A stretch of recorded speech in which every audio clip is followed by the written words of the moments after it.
Bienvenidas, bienvenidos, conexionistas, una emisión más y como pueden ver está con nosotros Fernando Pescador, quien es nuestro experto en temas de seguridad y obviamente pues ese es el tema para hoy, ¿no? Vamos a tener una pequeña visión de lo ocurrido en junio en varios puntos de la geografía nacional y bueno, pues Edgar, un tema que está muy candente y sobre todo que es de mucha preocupación. ¿Cómo estás?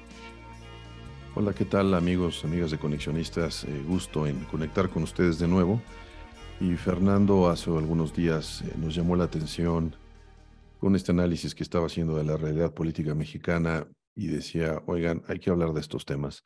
Hay un espacio, un periodo de violencia acumulada que es fuera del usual y como habíamos conversado con ustedes anteriormente, nos preocupa esta acumulación de violencia por esta pérdida de control, esta capacidad del Estado mexicano que parece ser que o no la tiene o la tiene, como dicen por ahí, pegada con alfileres para controlar el crimen organizado y sobre todo de cara a una sucesión adelantada que cada vez que pasa el tiempo parece ser que se complica más.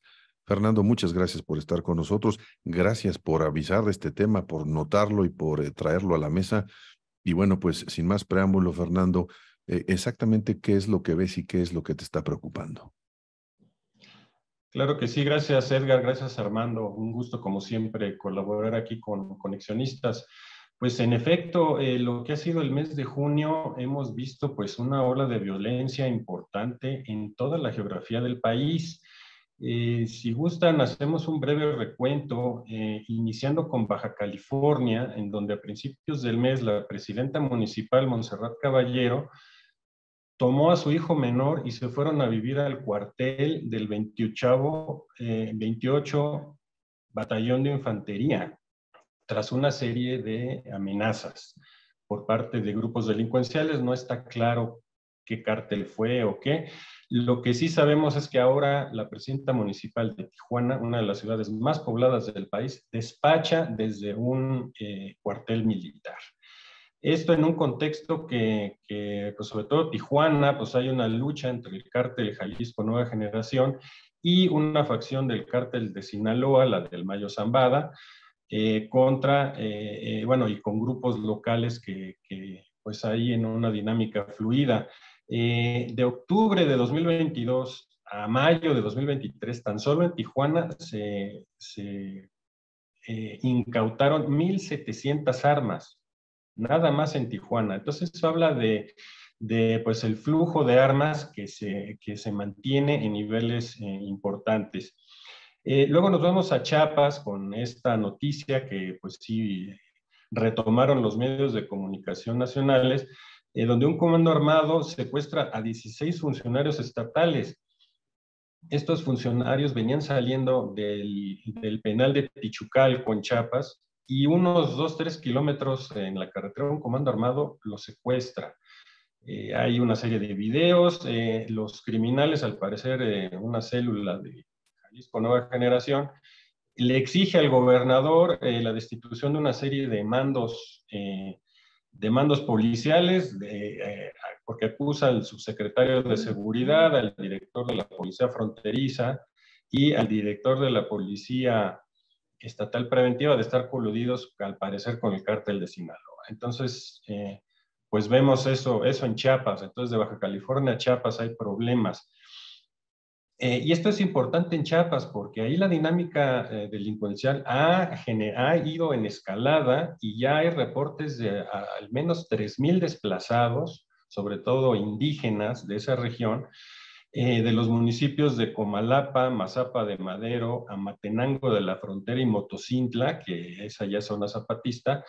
Entonces estamos hablando de una zona fronteriza de unos 80 kilómetros de extensión, y en donde también ha trascendido la operación de cárteles guatemaltecos desde el otro lado, es decir, a los cárteles mexicanos ya tienen sus alianzas transfronterizas en el sur, y pues eso está alimentando la violencia de este lado.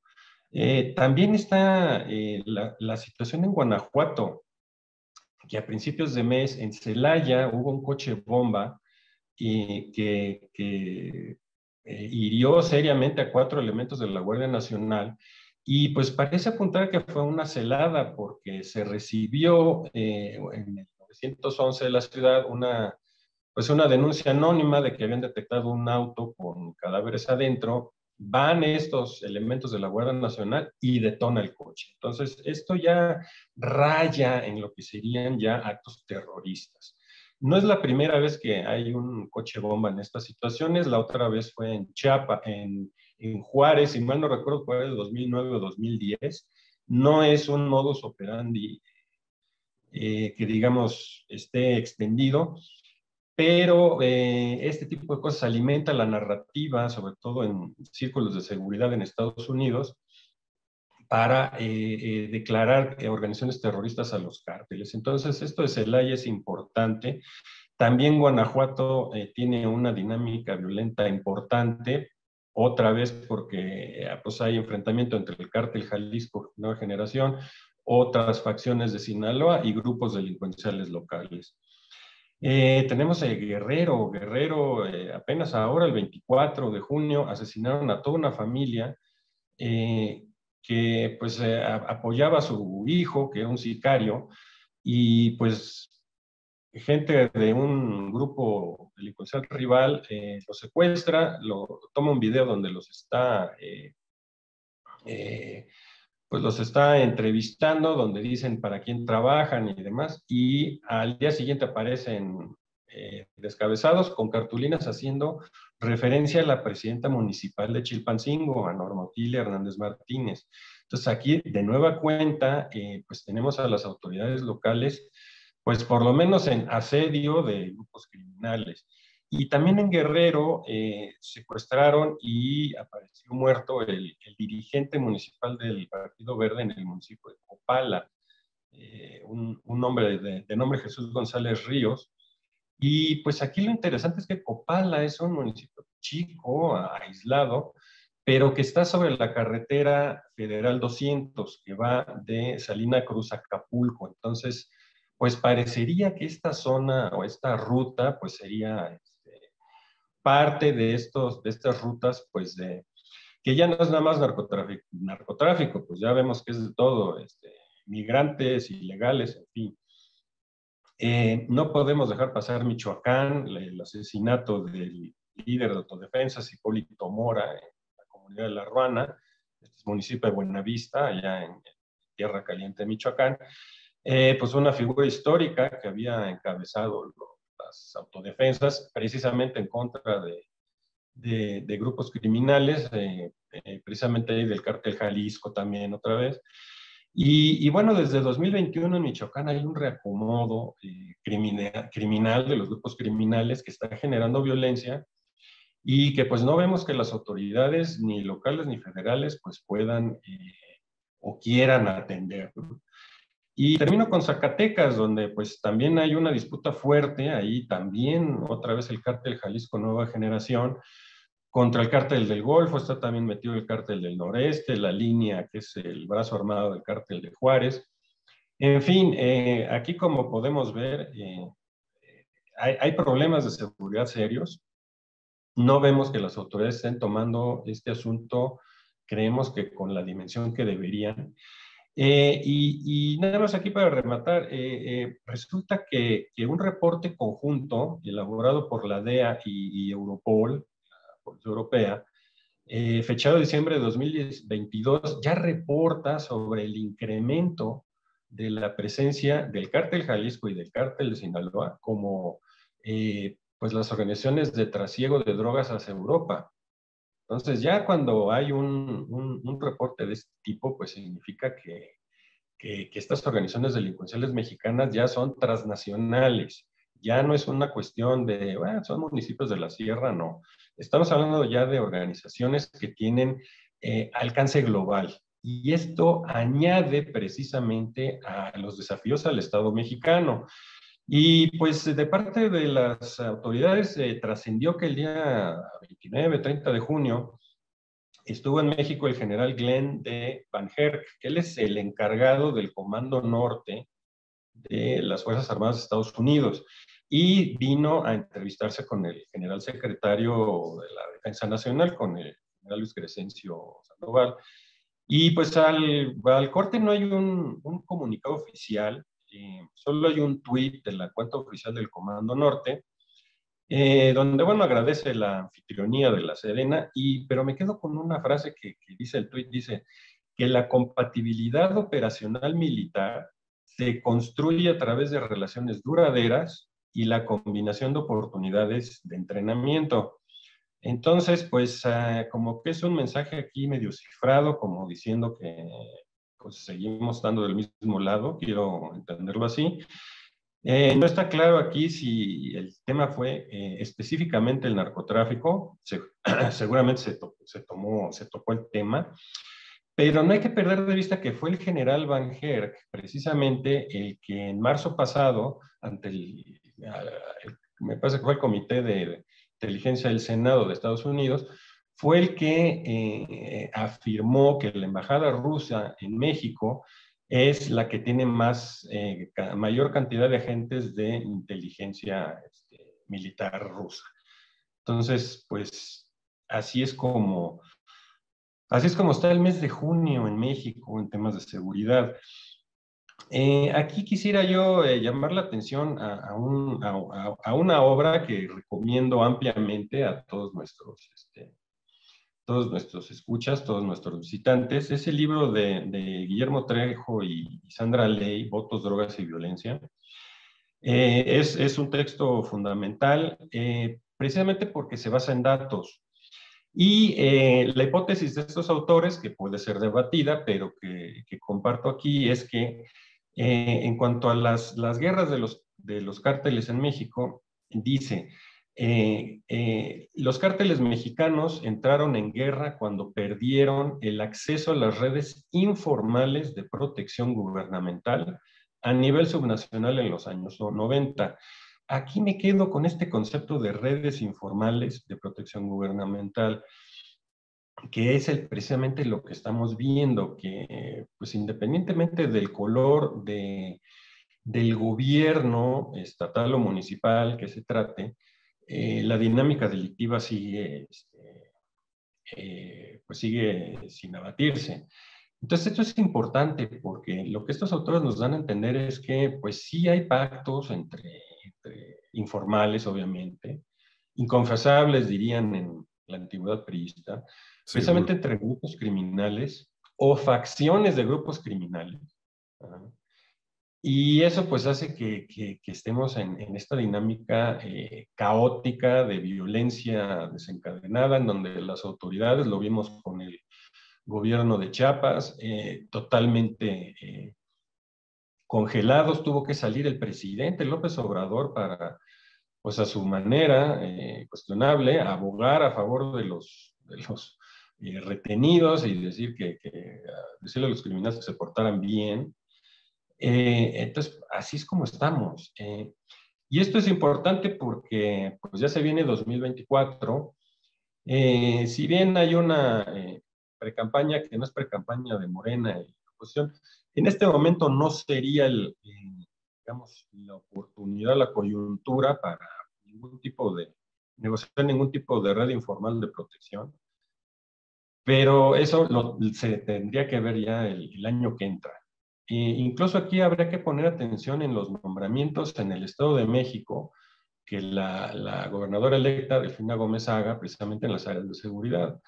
Porque pues lo que estos autores manejan, y es todo un texto con datos y cifras, o sea, no se puede simplemente hacer a un lado, pues es que los grupos criminales son ya factores de poder real, eh, reconocidos ya entre los círculos políticos, y pues eso de alguna manera pues condiciona la dinámica política de los tres niveles de gobierno en México. Entonces es un asunto serio que yo creo que tenemos todos que involucrarnos, tenemos todos que cuestionar, tenemos que manifestarnos en cuanto a decir qué es lo que queremos y qué no queremos en materia de seguridad, ¿no? Oye, Fernando, a ver, hablabas de esta capacidad de si el Estado mexicano tendría que despertar y hacer algo. Yo tengo mis dudas, yo ya no sé. si el Estado mexicano perdió la capacidad eh, de mantener a raya a los grupos delictivos. Lo que veo por lo que dices es que la presidencia por la República ya se convirtió también en un terreno en disputa por los grupos criminales, si no es que ya lo era desde antes, pero me parece que ahora con mucha mayor claridad. No veo al gobierno actual haciendo algo medianamente efectivo al respecto en términos de contención. Y de cara justamente en lo que pones, de cara al futuro, tampoco veo un candidato o candidata.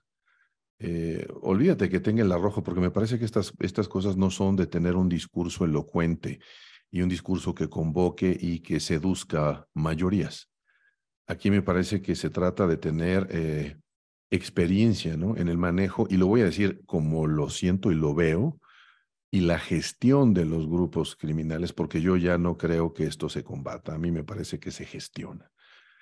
Entonces, y sobre todo cuando se convierten en un poder económico, ¿no? Yo ya, y coincido con algunos autores también que hemos mencionado acá, yo observo al crimen organizado como una extensión de la política, y lo preocupante es que sea al revés, que la política sea una extensión digamos, en las manos del crimen organizado. De cara a esta conformación de candidatos, Fernando, y pensando estrictamente en el 2024, eh, ¿ves algún margen? ¿Tú consideras que, y sobre todo estoy pensando en lo local, porque parece ser por lo que dices, este recuento puntual que has hecho, que la presencia del crimen organizado en el territorio y en las localidades domina? O sea, no es un asunto nuevo, no es un asunto de emergencia, sino es un asunto de un poder que ya se instaló. Entonces es un poder que va a recibir todo un proceso electoral. Y puedo estar muy equivocado porque, insisto, aquí el experto eres tú. De cara a ese 24, ¿tú observas que hay alguna capacidad de maniobra real por parte de algún candidato en el momento que reciba la presidencia? Trátese de la corcholata que se trate y trátese del candidato de la oposición que se trate. O sea, ¿hay algún tipo de oportunidad más allá de la retórica? Pues mira, muy buena pregunta, Edgar. Aquí la cuestión es también, como no es una cuestión de voluntarismo, como dices, de que pues yo quiero que las cosas sean de tal forma, se va a necesitar de estrategia. Y es una estrategia que tiene que tomar en cuenta que hubo un pues, desmantelamiento de la capacidad de seguridad del Estado mexicano. Eh, Se criticó mucho a lo largo del tiempo a la Policía Federal. Sin embargo, pues tenía cuestiones ahí, tenía procesos, tenía áreas, tenía personal capacitado en cuestiones de inteligencia, en cuestiones de operatividad. Todo eso se quitó, se eliminó. No tenemos una Guardia Nacional que realmente haya llenado el vacío, y no poco en parte porque esa fue la instrucción, ¿no? No queremos más muertos, lo cual es paradójico y seguramente va a ser un tema de la campaña presidencial. Se suponía que con los abrazos y no balazos, la violencia iba a disminuir. Y vemos que no ha sido así. Digo, este recuento, breve recuento, y Eso que es lo solo ves. del mes de junio, es Exacto, solo junio, exacto. pues realmente comprueba, digamos que desde una visión empírica, que no era el gobierno el que generaba la violencia, son los grupos delincuenciales, entre ellos en su dinámica precisamente por dominar, por conquistar territorios y autoridades. Y eso me lleva al segundo punto que decías, pues es una extensión que de qué, ¿no? La criminalidad de la política o la política de la criminalidad. Desafortunadamente ya estamos en un terreno gris en donde ya estos intereses ya no es tan fácil discernir dónde termina uno y empieza el otro. En la elección de gobernador en Michoacán en 2021 fue un tema importante porque fue precisamente en ciertos municipios, y está documentado, lo hemos comentado varias veces, como el municipio de Huetamo, en donde pues, el candidato de Morena avasalló con el 100% de la votación. Y las actas de las casillas y demás solo estaban firmadas por el representante de Morena, no había otros representantes porque precisamente estaban vetados, o sea, nadie Amparados, podía sí. salir ese día, y se vio también en Sinaloa, ahí incluso, Sinaloa fue el año pasado, ahí retuvieron a los operadores del PRI, afortunadamente solo fue, solo fue eso, solo los retuvieron, y entonces, bueno, pues sí vemos que en ciertas zonas, ciertos estados, el crimen organizado sí opera de manera abierta. En otros no, por ejemplo, ahora, pues no se vio en Coahuila, no se vio en el Estado de México, o por lo menos en toda la geografía del Estado de México. Se habla del sur, allá por Tejupilco y toda esa zona, que no es de ahorita, ha sido conflictiva ya desde hace mucho tiempo en términos de seguridad. Entonces, el tema aquí, precisamente para las candidaturas presidenciales de los colores que tú quieras, es qué se va a hacer, porque se tiene que llegar y, pues, independientemente de ideologías, ¿no? Y filas y fobias políticas, el Estado mexicano tiene que reconstruir capacidades de inteligencia, capacidades de operación y poner a los criminales en su lugar. O sea, como dices, pues es algo que se tiene que gestionar o administrar. Sí, pero no se va a gestionar o administrar desde un micrófono en Palacio Nacional. De acuerdo. Ese modelo ya vimos que no No funciona, funciona, entonces de sí es acuerdo. necesario. Y entonces, pues en lo que se reconstruye, si es que se reconstruye algún entramado civil de seguridad, la pelota le va a recaer otra vez a Sedena y a Semar, sin duda alguna. Ok. Y adquieren más Eh, peso entonces sus jugadores en la asociación, exacto. ¿no? Exactamente, vemos que pues se empieza a hacer como un círculo, pues no sé si vicioso o virtuoso, en donde pues los militares cada vez asumen más y más y más responsabilidades políticas, Ujú, ujú. y pues dónde deja eso a todos los demás, ¿no? Claro. Aquí lo que me deja muy preocupado, Fernando, es el tema de que los candidatos y de los dos lados, oposición así como oficialista, pues están en una cuerda floja, porque por una parte tienen que prometer que esta violencia de alguna forma tiene que terminar. Yo creo que el oficialista todavía están más, pues más acotados, ¿no? Porque pues de una forma tienes que decir que prometer, de alguna forma tienes que asegurarle a la gente que tienes que ver el tema de la violencia, pero por el otro lado tienes el espectro real que está ahí, que son los el poder, esta fuerza que a mí también me puso los pelos de punta, los pocos que me quedan, de los factores de poder real que se han transformado los grupos de narcos, ¿no? Los grupos de narcotraficantes. ¿Cuál va a ser la reacción, vamos a decirlo de alguna manera, en el momento que salga un candidato a decir, sí, tenemos que luchar contra esto, sí, tenemos que acotarlo, sí, tenemos que... Vamos a empezar a ver cosas de violencia como, pues alguna vez se vio en Colombia que asesinaban candidatos, alguna vez se vio en otros países que aplicaban violencia incluso antes de las elecciones. Gracias, Armando. Pues sí, el comentario es muy pertinente y pues precisamente apunta a un escenario para México en 2024. ¿Cómo abordarlo desde el Ujú. ámbito electoral? Porque como bien dices, pues no puedes así como que tan abiertamente, ¿no? Exacto. Enseñar la mano, como dirían los jugadores de póker, no la puedes enseñar tan abiertamente porque pues te elimina. Y pues ahí sí, como bien dices, está Colombia en los años 90 y demás. Ujú. Han tardado décadas en Colombia en poder salir de esas dinámicas. Entonces, es un desafío, por eso hablaba yo de la estrategia. ¿Cómo, digamos, cómo bajar ese mensaje de que se está en contra de la violencia sin que alguno de estos personajes o de estos grupos pues se sienta aludido y se sienta amenazado? Porque el problema es ese. Son grupos delincuenciales que cualquier amenaza es una amenaza existencial. Entonces, Sí.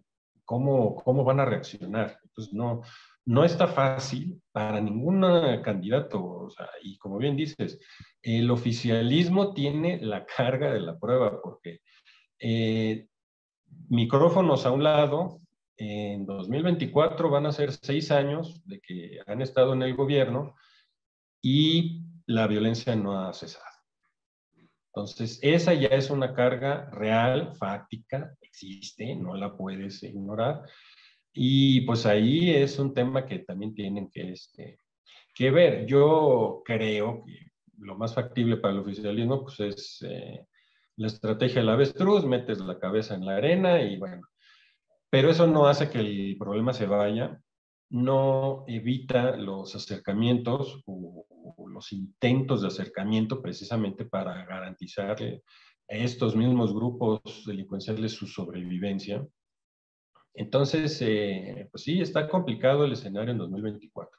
Yo francamente estoy preocupado porque pues no se ve quién, o sea, eh, de alguna manera se ha acotado el discurso político a pues el antes y un después, y por eso 5 años después del gobierno seguimos escuchando sobre Felipe Calderón. Eh, y eso pues acota mediáticamente, pero pues la gente vive su realidad y bueno, pues ahí está Chiapas, lo que vimos ahorita, ¿no? Baja California, Chiapas y demás puntos en la geografía. Y como la violencia no se va, pues ese asunto pues permanece. Entonces sí es un tema político y habrá que estar pendientes de cómo los equipos de campaña de ambos bandos pues lo aborden, ¿no? Sin duda, yo veo, Fernando, que el crimen organizado, en la medida que pasa el tiempo, se consolida más como un actor decisivo en la escena política nacional. Ya no, o sea, si ya estaba en la economía y sobre todo en la economía local en algunos municipios, ahora esta, digamos, solidez que tienen en la parte económica se traslada a una capacidad de articulación política que veo muy difícil eh, que se pueda resolver con la falta de inteligencia. No dudo, o quizás me imagino, que este gobierno tendrá su aparato de inteligencia debajo de alguna coladera, pero definitivamente me parece que está muy lejos de ser lo que fue, y quizás esa sea la única noticia, que no me imagino que un candidato reproduzca este discurso, y si lo hace está condenado a afirmar que la política de abrazos y no balazos también se va a extender y tendrá que ser una continuidad de lo que fue, porque me parece que eso sería desastroso, pero ya lo veremos. Por lo pronto, Fernando, pues te pido que no le dejemos de dar seguimiento a este tema, porque estamos, me parece, no sé si coincidan ustedes, envueltos ahorita en este glamour de ver si la oposición por fin logra poner algo atractivo en la mesa, y estamos también muy distraídos en las disputas internas entre las corcholatas para Sí. ver si las corcholatas que quieren desbancan a la que el presidente quiere. Y entonces esto distrae, y luego tú vienes y nos arrojas un número frío de elementos solamente y de defunciones y de actos violentos en el mes de junio. Marca un contraste absoluto que desafortunadamente los medios no toman con quizás la seriedad que debería de ser, y entendemos el por qué. Entonces te agradecemos mucho, Fernando, que hayas puesto esto en la mesa, y como lo habíamos prometido, que queremos seguir conversando contigo, sobre todo, Fernando, para entender muy bien qué tipo de escenario se está conformando, y después, en el momento que ya haya, digamos, algún tipo de articulación y algún tipo de relato por parte de algún candidato, que lo podamos desmenuzar contigo muy bien para ver si eso tiene pies y cabeza, Fernando. Muchísimas gracias. Gracias, Edgar, gracias, Armando. Por supuesto, es un tema y, pues es triste que precisamente lo electoral sirva pues ahora sí, eh, de, de en lugar de ser la función de los asuntos públicos y la solución de los problemas, se está convirtiendo en un distractor de Exacto. reality, tipo reality. Y entonces eso también, pues eso también no nos ayuda como sociedad y por supuesto que seguiremos con este tema en el futuro. Perfecto, Fernando. Pues finalmente, nada más, tus redes sociales, coméntanos dónde te podemos seguir, dónde podemos dónde podemos conocer qué es lo que estás comunicando de forma continua.